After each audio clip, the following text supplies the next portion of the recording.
Hello, it's Michelle Morand. Today, I thought I'd talk with you from my trail walk with the dogs, just for a few minutes, because I want to talk with you about rituals. And my daily doggy walk is one of my most treasured rituals. It's something that I will do almost anything to be able to do, organize my schedule really around this particular excursion every day because it's so satisfying for me.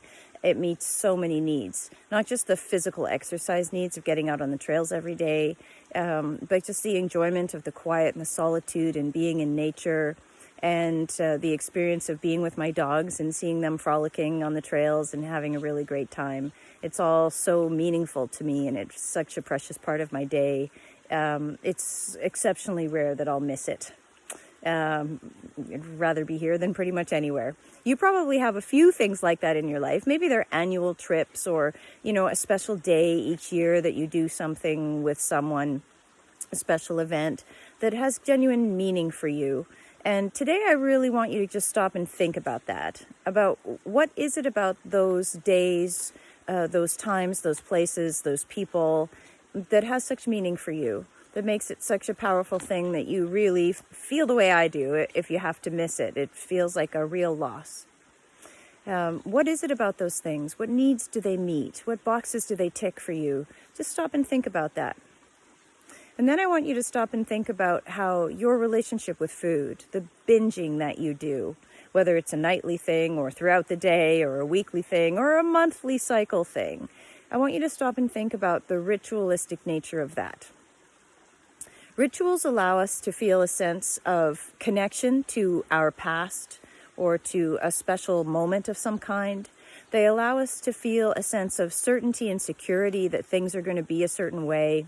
I went through a period of quite a few years of getting together every year with a dear girlfriend of mine. We don't live near each other anymore, so we can't, but for many years we did. Near Christmas time, we would go to all the Christmas craft fairs. I didn't know anybody else who was that into them but me until I made the acquaintance of this girl, and we became such fast friends around many things, but one of the things, of course, was our enjoyment of these Christmas craft fairs.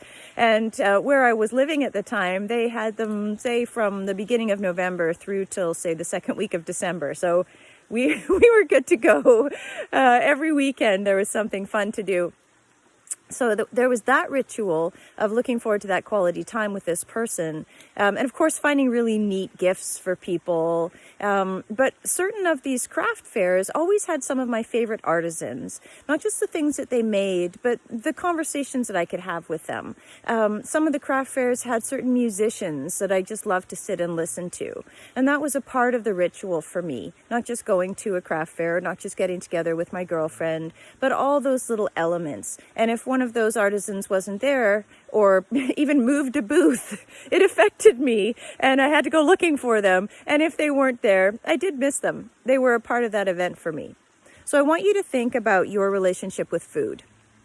And I want you to think about the kinds of places where you'll eat, even perhaps the clothing that you'll wear. The things you'll be doing simultaneously. Are you on your phone scrolling through some social media? Are you watching TV in your living room? Are you lying in bed reading a book? Where are you? What are you doing?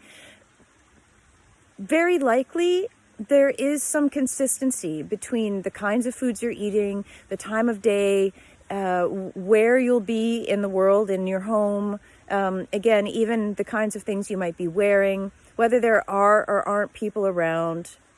And I want you to just stop and make note. And the way I just asked you to do that with those fun rituals like me and my craft fair and other things that you might do, trips and people and places, I want you to do the same thing for your relationship with food. Make a list of the things that are similar or very common to each of your binging episodes. And then I want you to ask yourself, for each one of those things, what needs are being met for me? Is it solitude? Is it comfort? Is it distraction? Is it that sense of reassurance that we get just from the familiarity? Does it bring you a sense of safety and security because of the consistency? So just give that some thought. remember, what we're doing right now is we're thinking about what makes us tick.